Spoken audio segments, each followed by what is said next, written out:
Hello everyone, welcome to Abhipedia. My name is M S Hussain और आज हमारे साथ हैं एहतसाम, जिन्होंने यूपीएससी ईएसआईसी ड्यूटी डायरेक्टर एग्जाम में अपना 105 रैंक सिक्योर किया है। तो सबसे पहले तो मैं अपने पूरी टीम अभिपीडिया टीम की तरफ से इनको कॉन्ग्रेचुलेट करना चाहूंगा और मैं स्वागत करता हूं अपने पूरी टीम की तरफ से, अभिपीडिया टीम की तरफ से एहतसाम का हमारे यूट्यूब चैनल पे। और आज हम लोग जानेंगे इनसे कि इनका जो एजुकेशन क्वालिफिकेशन क्या है, ये कहाँ से बिलोंग करते हैं और किस टाइप से इनकी जो जर्नी रही है यूपीएससी ईएसआईसी ड्यूटी डायरेक्टर की, तो वो कैसे रही है और किस टाइप से जिन्होंने स्ट्रैटेजी बनाई एग्जाम की। रिक्रूटमेंट टेस्ट हो, चाहे वो आपके इंटरव्यू प्रिपरेशन हो, चाहे वो टाइम मैनेजमेंट हो, तो वो किस टाइप की स्ट्रैटेजी रही थी, आज इनसे हम लोग जानेंगे। तो सबसे पहले congratulation Ehtam Ehtasam. Thank you sir. और एहतसाम, मुझे सबसे पहले तो ये बताइए कि जब आपने फर्स्ट टाइम रिजल्ट देखा तो क्या फीलिंग फीलिंग थी आपकी, और किसको सबसे पहले आपने रिजल्ट के बारे में बताया और उनका क्या रिएक्शन था। हाँ, मैंने रिजल्ट देखा तो पहले तो मैं चेक कर रहा था, तो मैं थोड़ा सा रोल नंबर गलत डाल दिया, तो मैं ठीक से देख नहीं पाया, तो मैं थोड़ा सा शॉक हो गया। पता नहीं लगा मुझे कि शायद मेरा नाम नहीं है लिस्ट में। जी। मैंने फिर से रोल नंबर डाला तो फिर सही डाला, फिर मेरा नाम था उसमें। Thankfully thanks to God. और और फिर उसके बाद मैंने सबसे पहले अपने फादर को बताया। He was very happy, he was crying. बहुत अच्छा लग रहा था। मतलब उस समय तो बहुत कुछ समझ में भी नहीं आ रहा था। मतलब ठीक है, मतलब बहुत सारी चीजें फीलिंग्स होती जो एक्सप्लेन कर पाना उस समय पे मुश्किल हो जाती है सर। जी बिल्कुल बिल्कुल। और मैंने भी आपका रिजल्ट जब देखा था तो मैंने रोल नंबर से नहीं मिलाया था, मैंने नाम से ही मिलाया था कि आपका हुआ है कि नहीं हुआ है, चलो देखते हैं। उसके बाद फिर मुझे आपका नाम मिला, फिर मैंने आपको कॉल भी किया था कि कैसा रहा आपका रिजल्ट, के तो आपने देखा कि नहीं देखा, तो मैंने रात को फिर आपको कॉल किया। तो मुझे एक बात बताइए कि आप अपने बारे में कुछ बताइए कि आप कहाँ से बिलोंग करते हो और आपकी एजुकेशन क्वालिफिकेशन क्या है। मेरा नाम एहतेशाम है और my father's name is MP Israfil. आपकी आवाज़ थोड़ी स्लो आ रही है।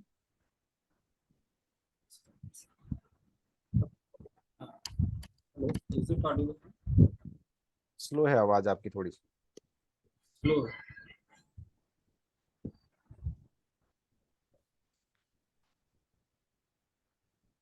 हेलो, आ रही है आवाज़? हाँ हाँ सर, आ रही है। हाँ ठीक है, चलिए। हाँ सर। हाँ। मेरा नाम एहतेशाम है। My father's name is MP Israfil और we are basically from Jharkhand. और फादर मेरे टीचर थे, हाई स्कूल में टीचर थे। जी। और मैंने मास्टर्स इन पर्सनल मैनेजमेंट किया है यूनिवर्सिटी ऑफ पुणे से। उसके बाद मैं स्टेट बैंक ऑफ इंडिया में प्रोबेशनरी ऑफिसर था। जी। मैंने वहाँ 4 साल काम किया है। जी। और उसके बाद मैं सिविल सर्विसेज का प्रिपरेशन के लिए मैं प्रिपेयर कर रहा था। और फिर उसके बाद मैंने अपने अटेम्प्ट्स दिए, और मेरा नहीं हो पाया सिविल सर्विसेज में। बट थैंकफुली मेरा इसमें ईएसआईसी में सिलेक्शन।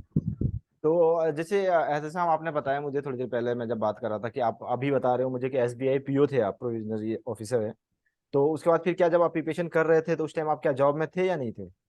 मैं पहले से भी प्रिपेयर कर रहा था, बट उतना टाइम नहीं मिल पाता था प्रिपेयर करने का। बट मेरा एक डीप डिज़ायर था कि मैं तैयारी करूँ इस सिविल सर्विसेज के लिए। जी। और फिर फाइनली मैंने सिविल सर्विसेज के लिए मैंने तैयारी स्टार्ट की थी, कर रहा था। उसके बाद मैंने एसबीआई का जॉब रिज़ाइन कर दिया। उसके बाद मैं फुल फ्लेज सिविल सर्विसेज की तैयारी कर रहा था। मैं 2019 से मैं प्रिपरेशन कर रहा हूँ। मतलब आप जब आप प्रिपरेशन करना चालू किए तो उस टाइम आपने एसबीआई को रिजाइन कर दिया, एसबीआई पीओ रिजाइन करके आपने फिर यूपीएससी का सिविल सर्विसेज की प्रिपरेशन स्टार्ट करी। जी मतलब जी। ये एक आप अपने आप में, मतलब कॉन्फिडेंस बहुत ज्यादा होता है तो इंसान कर पाता है ये चीजें।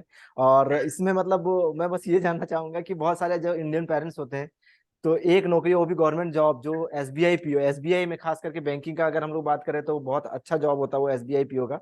उसको रिजाइन करना वो कैसा रहा था आपके लिए, कि मतलब वो घर वाले का प्रेशर होता है कि भाई गवर्नमेंट जॉब है, कैसे छोड़ने चाह रहे हो आप, ठीक है, तो वो थोड़ा सा मुझे बताइए कि कैसा रहा था वो। एक्चुअली जो भी था वो हम लोगों ने अपने फैमिली में डिस्कस किया था कि क्या करना है। जी। एक्चुअली ये था कि मुझे प्रिपेयर करना था। मैं पहले से मेंटली प्रिपेयर्ड था कि मैं तैयारी करूंगा, कर भी रहा था। अनफॉर्चुनेटली उतना अच्छा नहीं हो पा रहा था। और मेरी ख्वाहिश थी, मतलब it was my inner desire कि मैं जी। तैयारी करूं। तो मैंने फिर एक स्टेज पे लगा कि शायद अब या तो मुझे जॉब करना चाहिए या तो फिर सिविल सर्विस की प्रिपरेशन ही करनी चाहिए। तो फिर मैंने या हम लोगों ने अपने ये डिसाइड किया कि I should take a chance और मैं फिर तैयारी करता हूँ फुल फ्लेज। तो फिर मैंने वो जॉब को। और आपकी एजुकेशन क्वालिफिकेशन क्या है, मतलब कहाँ से आप एजुकेशन क्वालिफिकेशन क्या, बैकग्राउंड क्या है आपकी? मैंने एमबीए किया है, masters in personal management, university of Pune से किया है। जी। और उसके बाद फिर मैं एसबीआई में आ गया था। जी। तो जैसे कि यहाँ पे यूपीएससी सिविल सर्विसेज की प्रिपरेशन कर रहे थे आप, लेकिन अगर हम लोग बात करें ईएसआईसी डिप्टी डायरेक्टर की, तो यहाँ पे बहुत सारे सब्जेक्ट्स हैं ऐसे जो आपके अलग टाइप के सब्जेक्ट्स हैं, तो उसको कैसे मैनेज किया था आपने? सब्जेक्ट तो सर बहुत सारे रहते हैं रिक्रूटमेंट टेस्ट में, स्पेशली इसमें तो फाइनेंस भी पूछा गया था, मार्केटिंग भी पूछा गया था, एचआर भी पूछा गया था, जी।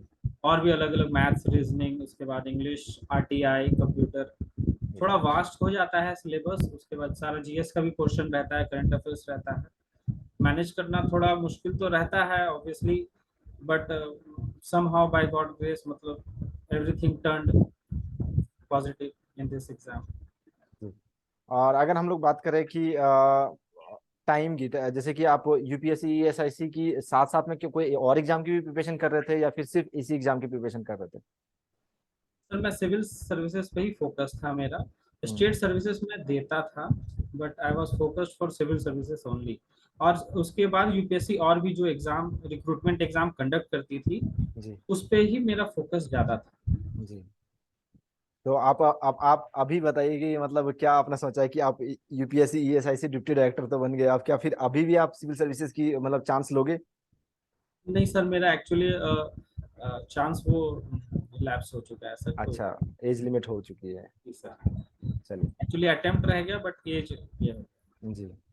कोई बात नहीं, अभी आप अच्छे पोस्ट में हो, आपके मतलब कर सकते हो, आप सिक्योर हो चुके हो आप, कोई दिक्कत नहीं है वैसे।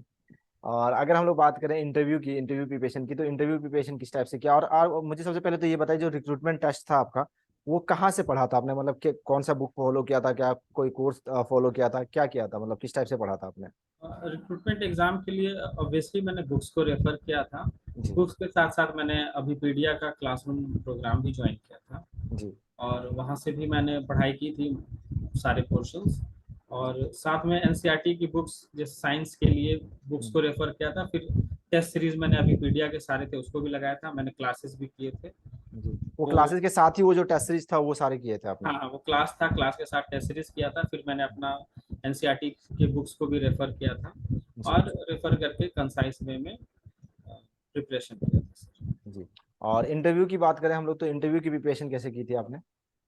इंटरव्यू के लिए सर मैंने एक दो जगह दिल्ली में मॉक भी दिया था। मैंने जी। अभी पीडिया पे भी मॉक इंटरव्यू दिया था, और मैंने बंसल सर का इंटरव्यू अटेंड किया था। तो सर ने मुझे काफ़ी हेल्प किया जी। इंटरव्यू में, मॉक का प्रेजेंटेशन में, और वो मुझे एक्चुअली बहुत ज़्यादा काम आया। It was really very fruitful, and I am sincerely thankful to Bansal sir. जी। और अगर जैसे कि बहुत सारे एस्पिरेंट्स हैं जो जैसे कि आपने एग्जाम एसबीआई पीओ का भी निकाला है, उसके बाद फिर यूपीएससी भी दे रहे थे आप, ईएसआईसी डिप्टी डायरेक्टर भी आप बन चुके हो, जी सर। तो बहुत सारे एस्पिरेंट्स हैं जो एग्जाम बहुत दिनों से देते हैं लेकिन नहीं निकल पाता है, तो उनके लिए कुछ मैसेज? उनके लिए सर मैसेज ये है कि सर पेशेंस बनाए रखें।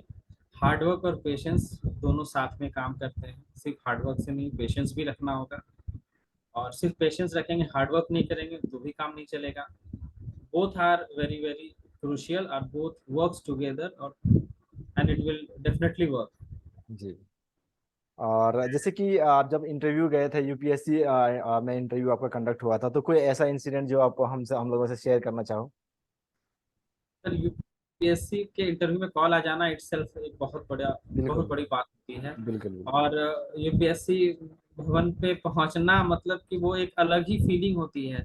जी। उस दिन तो ऐसा लग रहा था कि इंटरव्यू जैसा जाए, मैं यहाँ तक आया हूँ, and I hmm. Am very much grateful to God. And मेरे जो मेहनत किया था, भगवान ने सुना, ऊपर हम्म। वाले ने सुना, हम्म। और वहां तक मैं पहुंचा। यही मेरे लिए उस समय बहुत कुछ था, and it was really a big moment for me sir. बहुत अच्छा लगता है। जी। बिल्कुल। और वहां पे कुछ ऐसा इंसिडेंट जो मतलब कोई सवाल ऐसा जो आपको याद हो कि जब आप इंटरव्यू में गए थे? बहुत सारे सवाल थे सर, मेरे वर्क एक्सपीरियंस से रिलेटेड थे, और मैंने जहाँ से कुछ काम वाम किया है वहाँ से भी रिलेटेड थे। जी। सब कुछ तो मोमेंटस ही सर। कुछ शब्द में डिफाइन कर पाना थोड़ा मुश्किल है। जी जी। थैंक यू एहतसाम, आपने हमें टाइम दिया इसके लिए, एंड आपने जो इनपुट दिया है, आई होप जितने भी आने वाले एस्पिरेंट्स हैं, एक तो सबसे पहले तो मैंने जब आपके बारे में, मैं तो आपको जानता था बहुत पहले से ही, आप हमसे जुड़े हो, लेकिन मतलब आज जो मैंने जाना कि आपने एसबीआई पीओ को भी छोड़ के फिर आपने प्रिपरेशन किया, तो ये बहुत बड़ी बात होती है, बहुत बड़ा एक मतलब वो हो सकता है ना कि बोल्ड डिसीजन था ये, लेकिन फिर भी आपने वो लिया। और आप एक आपके ऊपर अपने ऊपर भरोसा, बहुत भरोसा होने के बाद ही लोग ऐसे डिसीजन ले पाते हैं, और उसी का नतीजा है कि आप अभी यूपीएससी ईएसआईसी डिप्टी डायरेक्टर बने। तो सबसे पहले तो मतलब ये एक मतलब बहुत लोगों को मोटिवेशन मिलना चाहिए, मोटिवेशन मिलता भी है आप लोगों जैसे इंसान से बातें करके, मुझे भी मोटिवेशन मिल रहा है कि हाँ भाई, कभी भी जिंदगी में कुछ मतलब लेट नहीं होता, कभी भी आप स्टार्ट कर सकते हो और कहीं भी पहुंच सकते हो। ठीक है, तो थैंक यू मुझे भी मोटिवेट करने के लिए, और जितने भी एस्पिरेंट्स हैं उनको जो भी वीडियो देखेंगे, आई होप उनको अच्छा लगेगा और मोटिवेशन भी मिलेगा। एंड हमारे पास टाइम देने के लिए, वीपीडी में टाइम देने के लिए, इसके लिए धन्यवाद। And best of luck for your career, for your future, and congratulation for your selection from our अभी whole Abhipedia team. Thank you sir. Thank you, and फिर हम लोग बातें होते रहेंगी, तो आज के लिए इतना ही रखते हैं। Yes sir. ठीक है, थैंक यू।